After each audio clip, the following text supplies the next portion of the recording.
Phil Gingrey decided to, on the floor of Congress, talk a little bit about gender roles.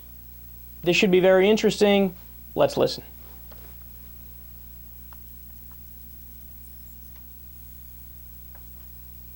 Say that, maybe part of the problem is we need to go back into the schools at a very early age, maybe at the grade school level, and have a class for the young girls, and have a class for the young boys, and say, this is what's important. This is what a father does that is maybe a little different, maybe a little bit better than the talents that a mom has in a certain area, and the same thing for the young girls, that this is what a mom does, and this is what is important from the standpoint of that union, which we call marriage, and we have called that since the beginning of this country and long before the beginning of this country. So I don't know if you heard it in the middle there. He says we should say this is what the father does, maybe a little bit different, maybe a little bit better than what the mother does in her areas. She has her thing, but it's not as good as us. Oh man, these guys are sick. So there's a couple of things there. First of all, you didn't hear it, but at the beginning of the speech, he was introduced as Phil Gingrey talking about the importance of Father's Day. Why should I care what Phil Gingrey thinks about Father's Day? Look, that's what we pay you for. That's what our congressmen are doing with our precious tax dollars. What a monumental waste of time. There's no conversation about policy. They're not debating, a certain action for the government to take in a given area. They're just, okay, go ahead. Give a speech about how great Father's Day is. And by the way, what a controversial topic they're talking about. I'm Phil Gingrey and I'm in favor of fathers. It's just such a silly political nonsense thing. Don't waste our time or our money. Get out of there. But look at this. His argument is teach rigid gender roles in school, at a young age, on top of that. Come on, man.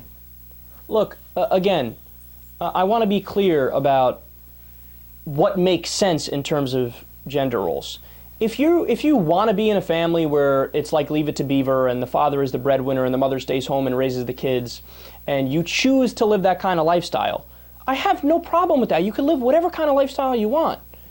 It's a free country. I'm not coming to change your lifestyle. But does that mean that everybody should be relegated to those two things? The man has to be the one who does the work. The woman has to stay home and raise the kids and clean and cook the food and blow the husband when he wants to. No! Look, as a woman in the United States of America, you should be able to do whatever it is you want to do with your life. You should have the same opportunities as men. It's about equal opportunity. It's your choice. It's your choice. But Phil Gingrey doesn't want to give you the choice. He wants to teach rigid gender roles from a young age. So he's a radical. He's the one that's saying it's my way or the highway. It's this way or it sucks for you because this culture doesn't agree with your stance.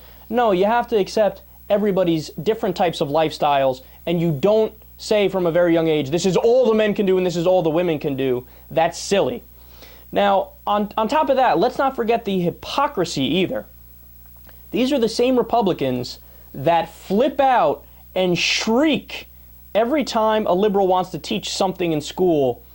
They say, liberals are indoctrinating our kids. They're indoctrinating our kids. Really? Who's indoctrinating who? No, see, liberals, when they want to teach sex ed, when kids hit puberty, for example, you want to know why we want to do that? Because they're in puberty. They should know about how to protect themselves. It's not possible to stop 17-year-olds, 18-year-olds, when they get older from having sex.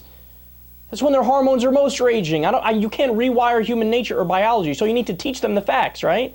That's not indoctrination. That's education, right? But they say, no, liberals are indoctrinating. No, you're indoctrinating. Because you want to teach something that's not biological. You want to teach something that you made up that's your favorite thing. This is how men should act, this is how women should act. You're the one that's indoctrinating. It's projection. It's Republican Politics 101.